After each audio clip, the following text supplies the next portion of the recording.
All right, welcome everybody. Thank you for coming this morning. It's a pleasure to have you here.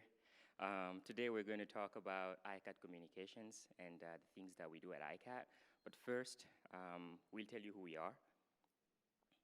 So it's very simple. It's only three people, Rodney, Dylan, and Taylor. I work as a communications coordinator, and Dylan works as the web developer, and Taylor is our social media manager. Without her, our work will not really go as smoothly as it goes. We can go to the next slide. That slide, we're going to revisit it a little later.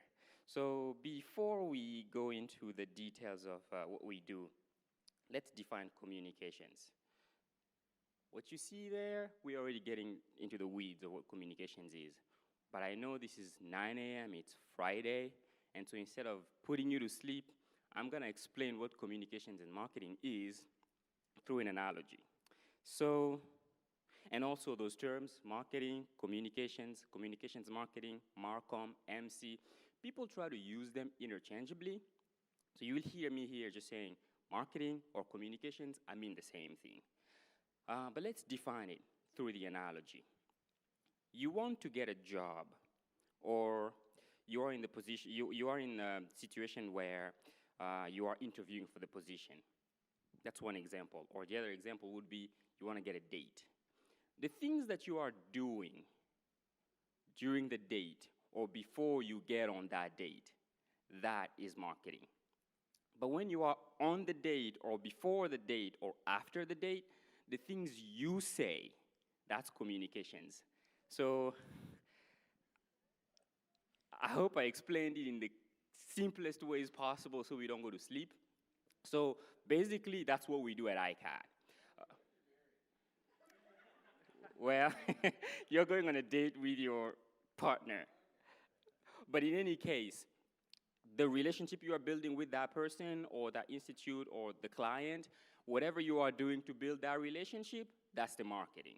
And the things that you say to build that relationship, that's communications. And we use different channels for different kind of messaging and for different kind of things that we want to talk about.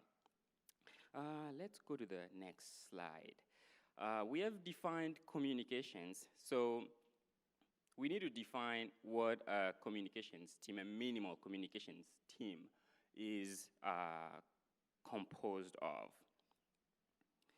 Many institutions would have some kind of a semblance of a team that I'm going to describe. This is not gospel. It doesn't go the same way, the way I'll explain it. People try to pick and choose what is going to match their organization. But you'll have some kind of an idea of the roles that I'm going to talk about very soon. So you usually have somebody working as a marketing or communications strategist or communications specialist or communications marketing. That person's job is pretty abstract. They think of strategies. They have some kind of a 30,000 feet level picture of what's going on, because they are looking at the things that the organization has to do to make that date an enjoyable date, and for the things that they need to say with the clients that they're working with. So you need that person. And then because the work of that person is pretty abstract, it manifests itself through the work of the other people around him or her. So usually you'll have a web developer, you'll have a graphic designer, you'll have a photographer, you'll have a videographer, you'll have a writer, and you'll have a social media manager. So these are already 7 people that I've described, or 7 roles. But if you look at our team, it's only 3 of us. And actually, it's not 3, it's 2.5. And it's not because one of us is half. It's because if you count ahead in terms of 40 hours a week, we only have 2 people working 40 hours and 1 person working 20. And Taylor works 20 hours a week. And so in that sense, it's 2.5. But if you think in terms of the 7 people or the 7 roles that I have counted, and you multiply that by 40, it's 280 hours. And so right now, we only have 100 hours. But what we do with our team is, could we go to the next slide? Is we try to find ways to fill in those roles depending on the need.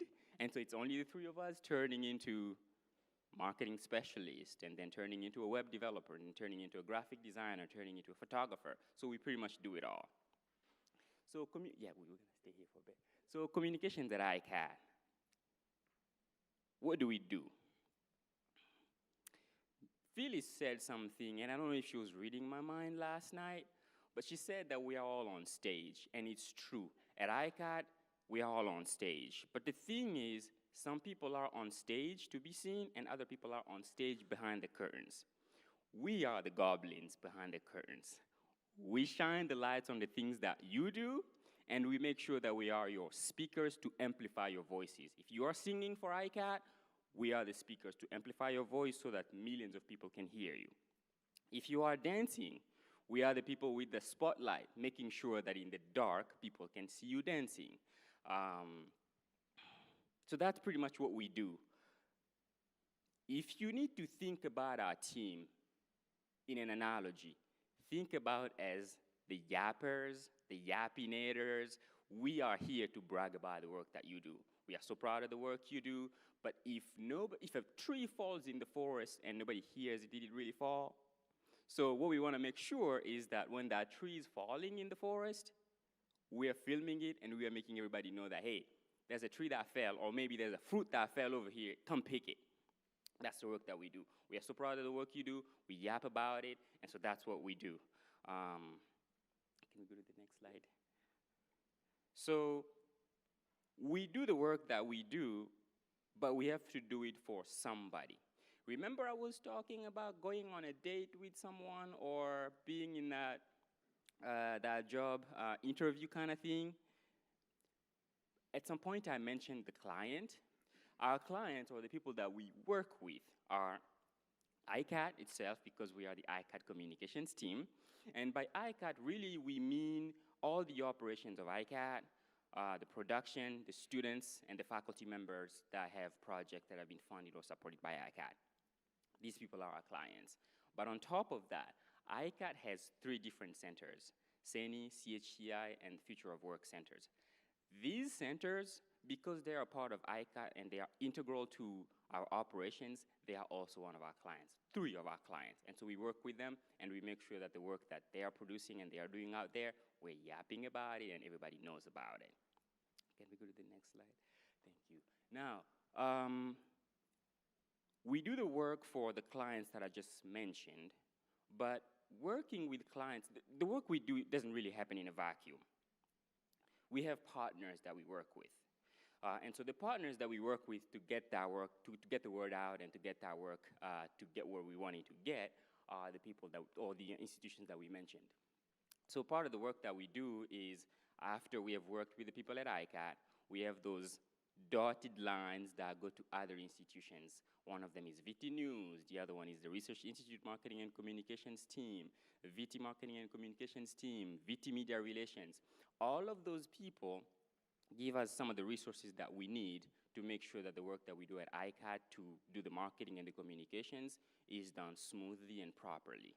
So I have gotten, we've gotten through the quite abstract part of the work that we do, and it's not always fun to talk about these abstract things. I'm gonna pass the microphone to Dylan, and he's going to just show you the work that we do, because, you know, talk is cheap. Thank you, Rodney. Hello, good morning. I'm Dylan Parker. I'm the web developer and graphic designer at ICAT, and now work with Rodney and Taylor on these things. So I guess Rodney has talked about kind of abstractly what we do and what we work on, so I'm here to show you some of those things so you can see them. These are the different websites that we control and maintain: the ICAT site, the CENI site, HCI, Center for Future Workplaces and Practices, and our newly added blogs.icat.vt.edu. And if, with Ben's permission, I want to extend an invitation to come write for our blogs, please. So if anybody thinks they want to write about their research, just what happened on campus in their class that day, what they had for breakfast, if you want to write for us, please give me an email at dhparker@vt.edu, and I'll set you up an account. Good. Oh, yeah, so some of the things Rodney and Taylor specifically have been working on are VT News Stories. So, Rodney, Taylor, do y'all want to talk about these for a second, or just look at them? We could maybe talk about that at the end. Okay, yeah, we can talk about those at the end. You can hit the next one for me. We just started revamping our project pages with documentation. So anybody here who has an ICAT seed grant, actually send us their research materials and their documentation. We have a new layout on how we're formatting these project pages. So it's easy for us to like say, hey, we need your midterm report, we need some pictures for documentation. We're trying to make this an easier, cohesive way for you to get your information to us so we can put it on the web and have it documented. Some other things we do are events at ICAT. Publicize these either online, social media. For instance, here, these are just online, so playdates, performances, workshops. Y'all have stuff like this. We can take the information you have and put it out there. What is this one? Oh, this was a cool project that CHCI sent me last semester for a auto-completing search bar that links in with the ensemble tagging system, and it helps find researchers based on their areas of research, what they're interested in. And this is still being built out, but this is just an example of, we had somebody from one of our centers say, hey, we have this idea, and you know, this is what we kind of spit out at the end of it. We also do print stuff. We do the t-shirts. So, you know, with enough time and budget, we were able to make a run of a custom artwork t-shirt. And other print things as well, posters for your events. We can help with those. And I think I'm going to give it back to Rodney now to talk about our process. Thank you, Dylan. So basically, the communications team at ICAT is pretty new. We have not had this team for the longest time. We've only had it for about 6 months. The ship is already sailing because ICAT has been built 10 years ago. So we are already in the middle of the sea, and we are building another ship that we call the communications team. So as the ship is already sailing, we are continuing to build it. So we are working on processes to make sure that the way you send us your work is as smooth as possible, and that the way we do our work to amplify your work is as smooth as possible. Our processes are not fully finished just yet, but the one thing that we have that we wanted to mention so far is that, first of all, because you are all on stage and we want to amplify your work and we want everybody to see what you are doing, most of the time, and because we are really under capacity, most of the time we'll come to you for content.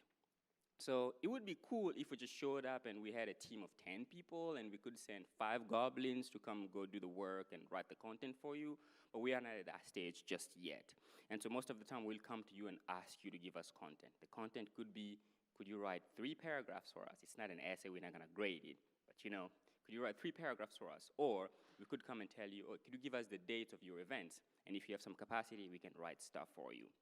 But as all of that is happening, you might also have some needs for the things that you want us to do for you without us coming and starting the conversations.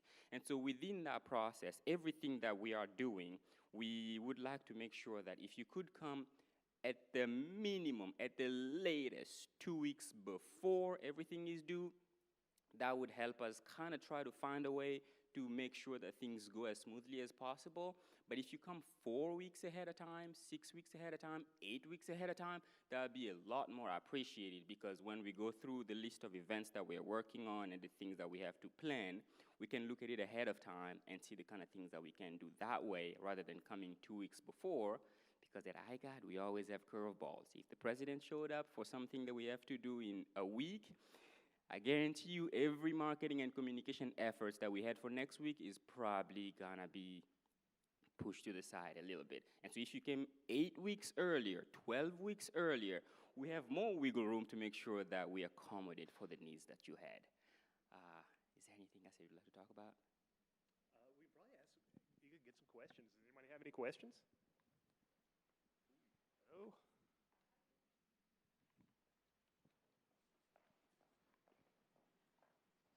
I'm coming. Thanks, y'all. Oh, that's right. Thank you. Love the analogies. And Tim, you weren't born married, right? So I have a question that's kind of related to that ship has already sailed. I do want to do a blog, and I did want to do a blog like 6 months ago, and then things just happened. Do y'all have any advice on how I would start a blog but catch people up? You know, because blogs seem like they're day by day or week by week, and so how do I capture the last 6 months and then start today? I would, well, there's two ways to do it. We could look at it like, that's the problem we have, is like, oh crap, I should have started 6 months ago. What I would do is go back in time and create those posts and set them for April of 2023 and May of 2023, and this is and just do it all in one day. And now you have your 6 months, and it's archived. But it's one of those we can attack it from a bunch of different angles, right? Yeah. But yes, on the blog site, you should, when you write a post, you can say when its published date is, and you can go way back in the past. Absolutely.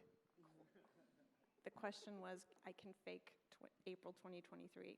The answer was absolutely. Absolutely. Sure. You can even fake comments if you were so inclined.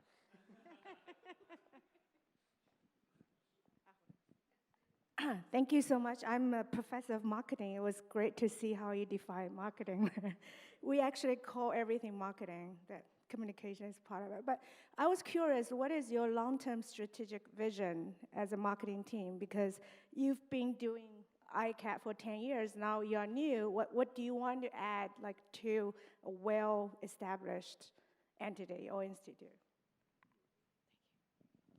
There are a few things that's a very good question to begin with. There are a few things that we have to think about as we are thinking of what we want to do with the communications team. But the majority of it stems from Ben, our director. He has a vision for ICAT, and so it's the vision that he has for ICAT that drives everything that we do. There are some things that I should not mention as of yet because they are still embargoed, but what I can say is that the plan we have to make sure that the marketing and the communications goes as smoothly as possible and goes as furthest as possible is to make sure that our website looks really on point, build so many links in a way that people can easily find us and find the work that we do. We want to increase our social media presence because we have noticed a few things about it that we want to change. We also want to increase the engagement that we get with people through the physical marketing and promoting materials that we have so far, even though that's the hardest thing to track. And video. We write a lot. At Virginia Tech, writing is, I think, probably our middle name. We write a lot of stories. But I don't know how many people really go through every single article and read it from beginning to end. We probably do that F pattern. You look at the first line completely, and the second line, you look half of it, and then you just go all the way to the bottom. That's probably what we do. We have noticed that. And so the way we are trying to make sure that the work that we put out there doesn't only go out and people only look at the first line and little details within it is to use video. And the reason why we want to use video is because it's the easiest way for people to know about what we do without them making too much of an effort to get to know what we do. And so we're trying the best we can with a team of 2.5 employees to make sure that we make that work. And that's probably one of the biggest things that I can talk about that is not embargoed that we're doing to make sure marketing flows well. Before Rodney and Taylor were with us, it was just me sort of taking somebody's documentation, somebody's news item that needs to be put out on the web. I'm designing and writing code and not trained, honestly, to edit content. So now we have Rodney and Taylor here who can take all this documentation and make it from one voice. Make it cohesive across the different sites so it doesn't seem like you're jumping when you're reading the content. And so, that was a major step, I believe. And so now we're like, oh, wow, now the stuff is starting to look cool, and it's gotten easier, and now we're moving on to the new things.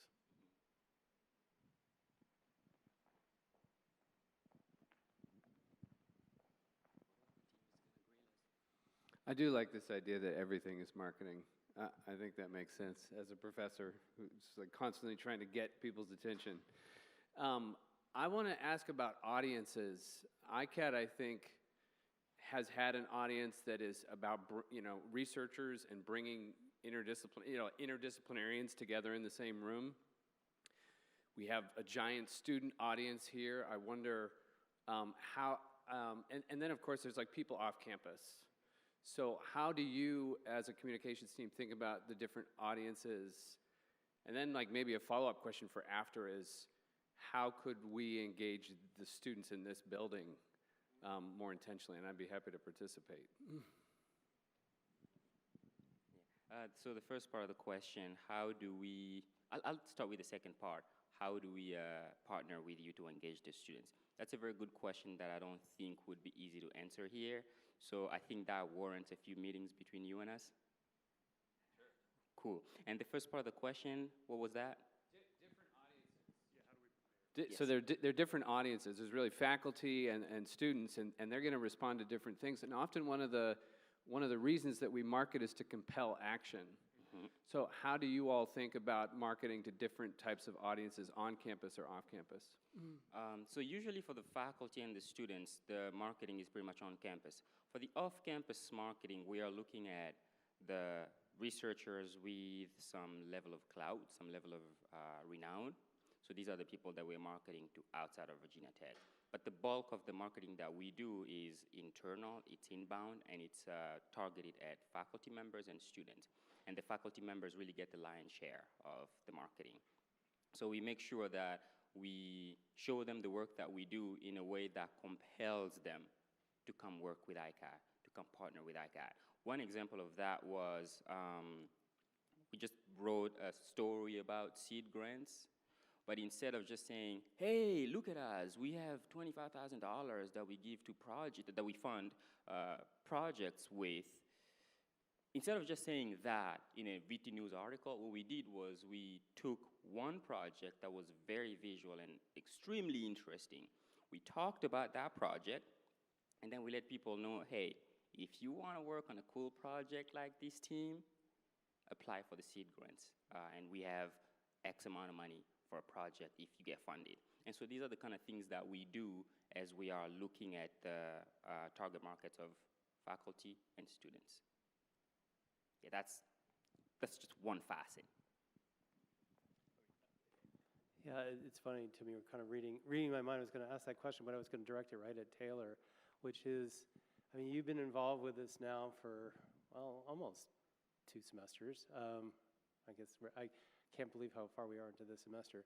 How do we reach students? You've learned a lot. What is it that you would like to say to students if you could talk to all of the students? Just if you could get in their ear right now, what would you like to tell them about ICAT? And then how do we actually engage that audience, both here, but I also would say I'd expand students beyond the edge of Virginia Tech to the region and the Commonwealth. Yeah, I would say with faculty kind of being our biggest audience that we're looking at, it's kind of natural that graduate students kind of fall into our target audience for students. But obviously, there's also undergraduate research that can happen with ICAT. I think that ICAT is something that, particularly in undergrad, people might not know about yet. And so I think that the research that's done here is really cool.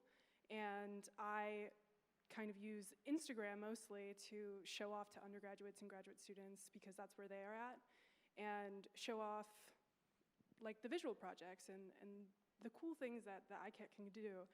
And for the faculty, I would say I try to use LinkedIn to reach out to them, and because that can be where they're at. And LinkedIn is really new for us, so I think if I had something to say, I would say, check out our LinkedIn, see what we're doing there, and check out our Instagram, because that's where you're going to find all the updates. That's where you're going to find all the cool projects that we've been doing. That's where I'm personally amplifying. You know, they're more looking at the web and looking at our cool, and putting our cool projects on our website. And my job is to get as many people onto that website. So that's what I would say if I had to talk to the students. I have a follow-up question for you. We, of course, stream these Playdates, and we have a YouTube presence. Dylan, can you talk about the YouTube presence and kind of how that's working into the marketing strategies? Yes, YouTube's a unique animal because the conversion rates to get somebody off YouTube and onto your site, it's just not happening. YouTube users are on YouTube and they stay on YouTube. We do have almost 4,000 subscribers to our channel, so I urge you, if you're not subbed to our channel, please come sub. But yeah, we go through phases of lots of traffic where we're like, where is this coming from? But it's its own ecosystem and probably its own target audience altogether. And within that, you have people who are looking for educational videos. They're looking for technical things. They're looking for science. So our projects might hit on a bunch of those as well. I think that if I think about trying to organize ICAT into hierarchical web pages and then also communicate what we do, just the diversity of Playdates, it is a wild bunch of things that we talk about here. So hats off to you all for taking on that amoebic task and for rolling with it. One of the first things that I learned when I started working for ICAT, that one of the measures of creativity is the ability to tolerate ambiguity. Good job, y'all. So we're at time, so I thank you all for coming. Next week, we're going to be looking at AI and accessibility. So I hope you'll be back for more donuts and coffee next week. I hope you have a great Friday and a great weekend. Again, communication team, thank you so much.